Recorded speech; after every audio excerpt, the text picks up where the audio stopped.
Meanwhile, income tax rates continue for the second day at Karnataka Minister D.K. Shivakumar's premises in Delhi and Karnataka amid protests by Congress workers in Bengaluru, and tax sleuths raided Shivakumar's residence in the city.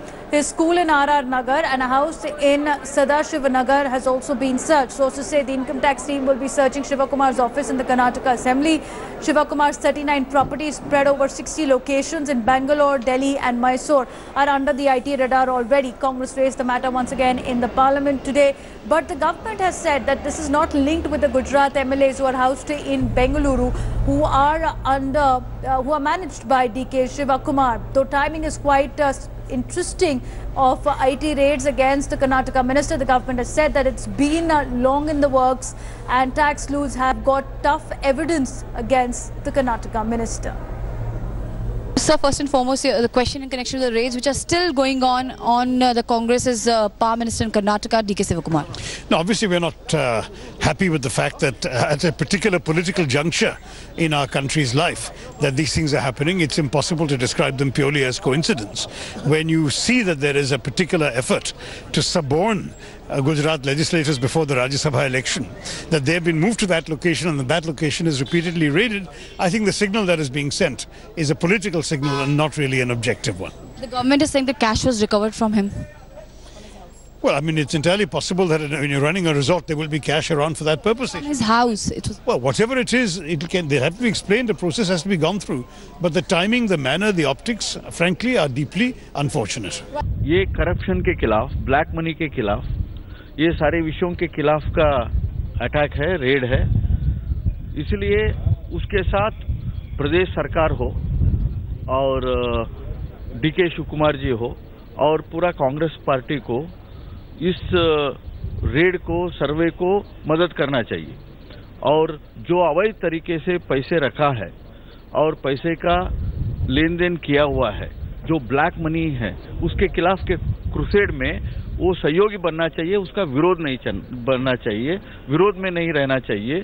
Congress party corruption के खिलाफ रहे, black money के खिलाफ रहे, साथ में नहीं रहे। Let me go across to my colleagues Nolan and Akshay, who've been following the latest in the second day of IT raids against Karnataka Minister. Nolan joining us from Shivakumar's residence, and Akshay Nath at the resort where 40 plus Gujarat MLAs have been housed. First, coming to you, Nolan, what's the update on day 2 of income tax raids, and will the minister be questioned again today?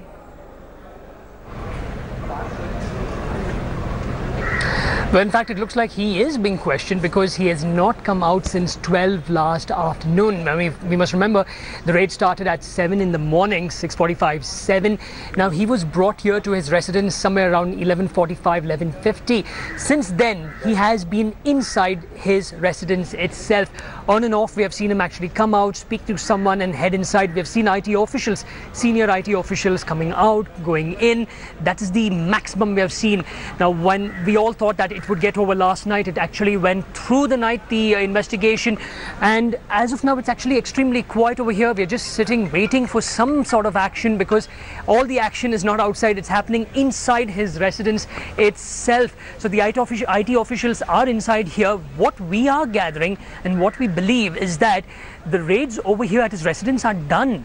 What they're doing is basically questioning him on the multiple raids that took place at 60 odd locations, not just in Karnataka but also in Delhi. So the questioning is going on over here.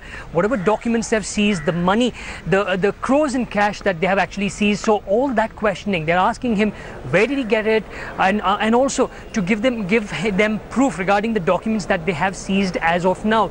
So that is exactly what is happening. So while the IT officials are questioning the power minister or the energy minister here, in the morning, Congress leaders led by KPCC working president Dinesh Gundu Rao, along with other senior leaders like KJ George and Ramlinga Reddy, held a massive protest at the Maurya Circle where the Gandhi statue is. Their protest was there for two reasons. One, to show their support with Mr. D.K. Shivakumar, and also to tell the BJP that we are not going to bow down with these threats. They went on shouting slogans saying that this is nothing but democracy being targeted, and again, we are living in a world of ironical, isn't it, Nolan? With dictatorship. But isn't it ironical? a leader from a modest agrarian community, has 60 properties across 39 locations, according to his own election affidavit filed in 2013, has assets worth 250 crores. And even in this IT raids, at least 10 crore cash has been seized from him.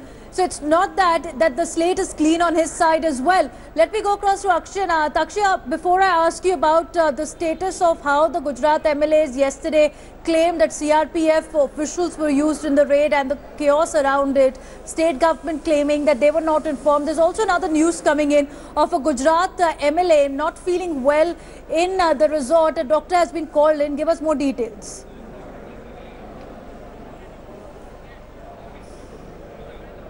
Well, Davina, today morning we are told that Joyita Bai Patel, one of the MLAs who's come from Gujarat and who is staying at the Eagleton Resort for the last 6 days, she was not keeping well in the morning. She had a low blood pressure, and unfortunately there was nothing wrong is what they're saying, but fortunately what we've seen is that her blood pressure is now under control. There was a proper treatment inside the resort itself. A few checkup was done for her, and now she's safe and sound is what we're being told. But generally, in general, Divina, it's seen that it's a very quiet scenario here.